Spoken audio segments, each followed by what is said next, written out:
کیونکہ ہمارے نمائندہ جمشید ملک نے ڈاکٹر فاروق عبداللہ کے ساتھ تھوڑی دیر پہلے بات چیت کی ہے، اہم سوال پوچھے ہیں اور کیا کچھ فاروق عبداللہ نے سوالوں کا جواب دیا ہے، سن لیجئے گا۔ جموں کشمیر سے لے کے ملک بھر کے یہ بات کرنے کے لیے اس وقت ہمارے ساتھ ہیں سابقہ وزیر اعلیٰ ڈاکٹر فاروق عبداللہ صاحب۔ سر پہلے خیر مقدم ہے آپ کا، اس ٹور کے حوالے سے ذرا جان جائیں گے۔ دیکھیے کئی سال ہو گئے جب سے ہم لوگ آ نہیں سکے، ایک تو پہلے 5 اگست کے بعد ہم لوگ قریباً کئی مہینوں میں جیلوں میں تھے، پھر اس کے بعد کووڈ وائرس ہو گیا تھا تو نکلنا تو بہت ہی مشکل تھا۔ آج یہ پہلی دفعہ ہے کہ میں ان علاقوں میں آ سکا ہوں۔ شروع کیا بانیہال سے، بانیہال، رامبن، بٹوٹ، اس کے بعد جموں سے پھر آج سندر بنی، ابھی کالا کوٹ میں ہوں، اور اس کے ساتھ ساتھ پھر جاؤں گا رجوری بھی اپنے لوگوں سے ملنے، ساتھیوں سے ملنے، ان کی تکلیفیں جاننے کے لیے۔ اس کے ساتھ ساتھ پھر مینڈر، سدرن کوٹ اور پہنچ جاؤں گا۔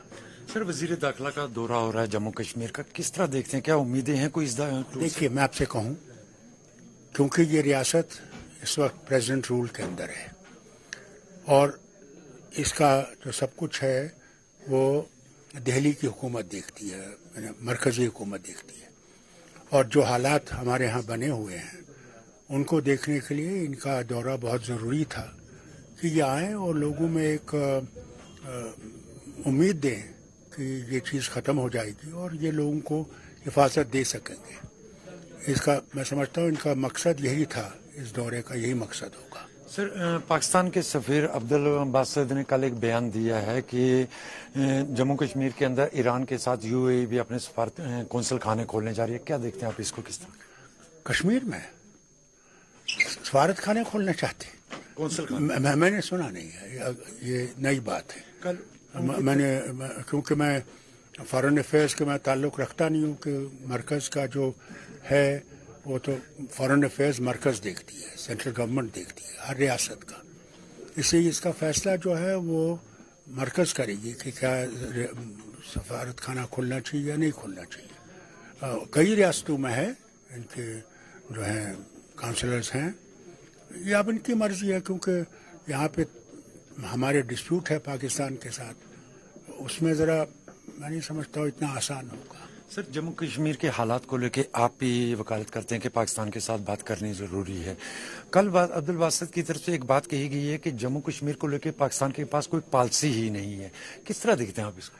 دیکھیے پالیسی کا سوال میں نہیں جانتا، وہ سفیر رہے ہیں، وہ جانتے ہوں گے، مگر میں تو پاکستان کا شہری نہیں ہوں، نہ ان کی حکومت میں ہوں، نہ میں جانتا ہوں ان کی پاکستان بھی کوشش کرے گا کہ اس مسئلے کو حل کرے اور کوئی راستہ نکالیں جس سے ہم چین سے رہ سکیں، ہم ترقی کر سکیں۔ ہماری ترقی رک گئی ہے، کوئی آنا نہیں چاہتا۔ یہ لاکھ چلائیں کہ ہم یہاں انڈسٹری لگائیں گے، کون انڈسٹری سے آئے گا جبکہ اس کو پتہ نہیں ہے کہ وہ کام کر سکے۔ آج دیکھیے یہ تھوڑا سا یہ ہوا ہے، اس کا اثر یہ ہوا کہ سارے جو ہمارے وہاں کام کرنے والے مزدور ہیں بھاگ رہے ہیں گھر واپس، ڈر ہے زندگی کا۔ ہمارے کشمیری پنڈت جو وہاں پہ کام کرنے کے لیے آئے تھے وہ بھاگ گئے ہیں جموں۔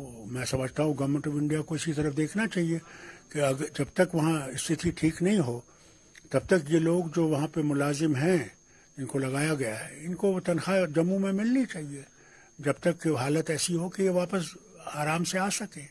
آخری 2 کوشچن سر، کیا نیا جموں کشمیر بنانے کے جو وعدے کیے تھے، کیا آپ سمجھتے ہیں کہ آج کی تاریخ میں وہ نیا جموں کشمیر کہیں نظر آ رہا ہے؟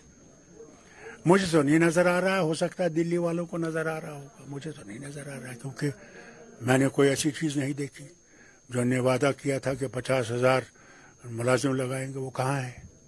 پھر دیکھیے غربت کہاں پہنچ گئی ہے، ہر ایک چیز مہنگی اتنی ہو گئی ہے کہ غریب مر جائے گا، اور ہر طرف سے اب ریٹائرڈ انجینئرس کو لگا رہے ہیں، اور ہمارے بچے پڑھے لکھے انجینئر ہیں گھر میں بیٹھے ہوئے، بتائیے وہ ان کے ماں باپ رو نہیں رہے ہیں؟ وہ نہیں رو رہے ہیں کہ وہ نوکری میں لگ جائیں۔ ڈاکٹر ہیں، وہ ہر طریقے کے پیرامیڈیکل سٹاف ہے، نرسز ہیں، پڑھی لکھی ہیں، ہمارے ہسپتالوں میں ضرورت ہے، مگر نہیں ہے۔ लगाए नहीं गए हैं। सर, आप उस वक्त वजीर आजम से मिले थे, उसके बाद आपने यकीन दिलाया था कि जम्मू कश्मीर के साथ कुछ होने नहीं जा रहा है। आपकी अगर बात करें, जिस तरह हमारे से कुछ खसूसी हैसियत भी छीनी गई, अगर जम्मू कश्मीर का दर्जा भी छीना गया, अगर सेंट्रल गवर्नमेंट की तरफ से जम्मू कश्मीर में इंतखाबात कराए जाते हैं, स्टेट हुड वापस ना दिया जाता, क्या नेशनल कांग्रेस उस इलेक्शन का हिस्सा बनेगी? देखिए, मैं आपसे एक बात कहूं, जब वजीर आजम से मिले थे तो मैंने साफ उनसे कहा था कि आपको हमारे पर भरोसा नहीं है, हमें आप पे भरोसा नहीं। सीधी बात, पहली बात मैंने ये कही। और बहुत कुछ बात करने के बाद उन्होंने कहा, साहब हमारा जरूर यह है कि दिल्ली की दूरी है और दिल की दूरी है, और हम इस दिल की दूरी और दिल्ली की दूरी को दूर करेंगे। मगर उसमें कोई पहल नहीं हुई है, अभी तक हम कोई वो पहल नहीं देख रहे हैं। जो सियासी कैदी हैं वो आज भी बंद हैं। बार बार ये कहते थे कि अब हमने कमेटी बनाई है, वो कमेटी कब मिलेगी, कब उनको रहा करेगी। ये तो अफसोस की बात है। मैं ये कहूँगा कि जो वादे किए हैं उनको पूरा करने की कोशिश कर रहा है। वो अब उनने मैप्स मंगाए हैं कि देखेंगे कॉन्स्टिट्यूंसी को कैसे करें। आसान काम नहीं है, मैं बताऊं आपको, क्योंकि हमारी कॉन्स्टिट्यूंसी ऐसी भी है, एक हिस्सा उधर है, एक हिस्सा उधर है, तो इनको ठीक करने की ज़रूरत है। मैं आपको एक कॉन्स्टिट्यूंसी को बताता हूँ, जैसे हमारे यहाँ कष्टवाड़ में कॉन्स्टिट्यूंसी है जिसका एक हिस्सा छात्रों में पड़ता है जो चिनाब के इस तरफ है, दूसरा हिस्सा गोंदों का वो चिनाब के इस तरफ है, बीच में किश्तवाड़ है। ये इंदरवाल की कॉन्स्टिट्यूंसी है। अब बताइए मुझे, अगर वहाँ एमएलए खड़ा होता है, वो इंदरवाल को पहुँचेगा, इसमें छात्रों को पहुँचेगा या वहाँ पहुँचेगा? ये किश्तवाड़ की कॉन्स्टिट्यूंसी है। किश्तवाड़ है, एक हिस्सा उसका मड़वा, वडवन, दक्षिण बोडाप की तरफ है, दूसरा हिस्सा हिमाचल के बॉर्डर से लगता है। तो ये जो अनविल्डिंग कॉन्स्टिट्यूंसीज है, अगर ये इनको ठीक करें और ईमानदारी से ये करें, ये नहीं ये सोच के कि नहीं हमने यहाँ पे हिंदुओं की सीटें बढ़ानी है और मुसलमानों की सीटें कम करनी, वो नहीं। इनका मकसद ये होना चाहिए कि लोगों को राहत कैसे मिले, वो हिंदू हो, मुसलमान हो, सिख हो, दलित हो, उसको राहत मिले। हम तो ये चाहते हैं। हमने तो चाहा था कि 2026 में हो, जैसा जब सब हिंदुस्तान का होगा, मगर इनको वो सोच नहीं आई। मैं ये 1920 में कर सकता था, जब मैं 19,000 जब एंड हो रहा था, I was in the government, और हमें करना था ये।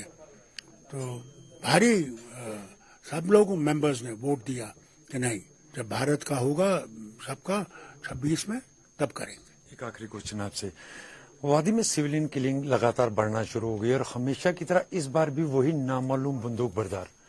आप क्या समझते हैं, नामालूम बंदूक बरदार ही क्यों लफ्ज इस्तेमाल किया जाता है? क्यों नहीं इन लोगों को, अगर हमारी एजेंसियां बड़े पैमाने पर कार्रवाइयां करती हैं, नामालूम को मालूम क्यों नहीं बनाया जा रहा? क्या कारण समझते हैं? देखिए, ये तो जिस तरह आप हैरान हैं, इस तरह मैं भी हैरान हूं। अगर वो है और आप कहते हैं ना, कई दफा आप सुनते हैं, अब जी मिलिटेंसी खत्म हो गई, आपने भी सुना, बड़े बड़े अफसरों ने कहा कि मिलिटेंसी खत्म हो गई। अगर वो मिलिटेंसी खत्म होती, ये कहां से आए? अगर हमारे बॉर्डर सुरक्षित है, बिल्कुल सैनिटाइज्ड है, तो कहां से आए? क्या आसमान से गिरे या जमीन से उगे? क्या है? और फिर आप 900 बच्चों को कैद करो जो एक जमाने में स्टोन थ्रोअर्स थे। इसे क्या आप अमन लाएंगे? उनको और भी मुश्किल होगी। वो बेचारा रोटी कमाने वाला होगा, सड़क पर या तो कुछ ही बेच रहा होगा। ये चीजें जो आप ये करते हैं, उससे आप रियासत को मजबूत नहीं कर रहे, उससे आप रियासत को कमजोर कर रहे हैं। और इसलिए ये जो कहते हैं कि साहब, कभी कहते हैं 200 हैं, कोई कहते हैं 80 है, कोई, मैं इनसे कहता हूं, तुम अगर गिन के आए हो कि ये समझ के कि तुमने गिना है कि 80 हैं, तो फिर तुम्हें ये भी पता होगा वो 80 कहाँ है। एक फिगर कहां से लाते हो तुम लोग? कभी 80, कभी 200, कभी 300, कहां से? या तो तुम्हारे पास इन्हें अपना पूरा डेटा दिया होगा कि हम आ रहे हैं भैया, ये है। तो इसलिए मैं समझता हूँ ये गलत है इनका।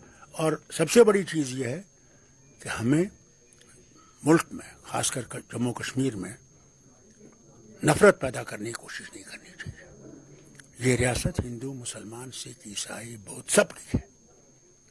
अगर आप इसमें नफरत पैदा करेंगे तो आप भारत के लिए एक बहुत खतरा पैदा कर रहे हैं। और अगर ये समझते हैं कि यूपी के इलेक्शन के लिए उनको ये करना है तो इनको ये बेहतर है कि यूपी हार जाएं, मगर वतन को मजबूत करना जरूरी है। वतन बच गया हम सब बचेंगे, वतन नहीं बचा तो कोई नहीं बचेगा। देवेंद्र सिंह राणा पे आखिरी क्वेश्चन करते हैं। उनके जाने के बाद या इस तरह कहा जा रहा था कि अफवाहें कई किस्म की गर्दिश कर रही थी कि कई ऐसे और लीडरान हैं जिनको हरास किया जा रहा है सेंटर की तरफ से। चाहे हम राजौरी की भी बात करें, यहाँ भी कुछ लीडरान की तरफ से इस तरह की शिकायतें हैं कि उनको भी हरास किया जा रहा है सेंट्रल गवर्नमेंट की तरफ से। आप क्या समझते हैं, ये लोग खुद मर्जी से जा रहे हैं, हरास किया जा रहा है इन लोगों को? वो मैंने समझता हूँ खुदा जानता है, क्योंकि कयासारियां बहुत हैं। मैं कोई नहीं कह सकता किस लिए जा रहे हैं। जब हमसे मिलने भी आए थे श्रीनगर में तो मैंने और उमर ने खास साफ पूछा, जवाब नहीं दे सके, बिल्कुल नहीं जवाब दिया। तो इसलिए जो जा रहे हैं, अब देखिए बैंक के चेयरमैन चले गए, क्या वजह? अभी हमारे राठौर साहब के बेटे जिसको इतना तंग किया था, खुदा नजात दे, 5 लोग उस कंपनी में है। इसी बेचारे को जेल, इसी बेचारे को ईडी, इसी बेचारे को हर तरफ से हरासमेंट, और फिर ये कहना कि इस जमात के साथ ज्वाइन करो। वहां इनके 2 नेता बने हुए हैं, एक तरफ से लोन साहब हैं, दूसरी तरफ से वो बुखारी साहब हैं। उनसे ये कहा जाता है इधर ज्वाइन करो, इधर ज्वाइन करो। इनके ज्वाइन करने से नेशनल कॉन्फ्रेंस को कोई नुकसान नहीं होने वाला, बल्कि हम इनको डंके की चोट में आज कहता हूं आपकी चैनल से, वो मैंने समझता हूं खुदा जानता है, क्योंकि कयासारियां बहुत हैं। मैं कोई नहीं कह सकता किस लिए जा रहे हैं। जब हमसे मिलने भी आए थे श्रीनगर में तो मैंने और उमर ने खास साफ पूछा, जवाब नहीं दे सके, बिल्कुल नहीं जवाब दिया। चलिए, अब फारूक अब्दुल्ला को सुन रहे थे, किस तरीके से सवालों का जवाब दिया और कहा कि उत्तर प्रदेश के चुनाव हैं, बड़ी सियासत हो रही है, लेकिन जो आते हैं जाते हैं पार्टियों के अंदर, उससे पार्टियों में कोई फर्क नहीं पड़ता। अब जरा बढ़ते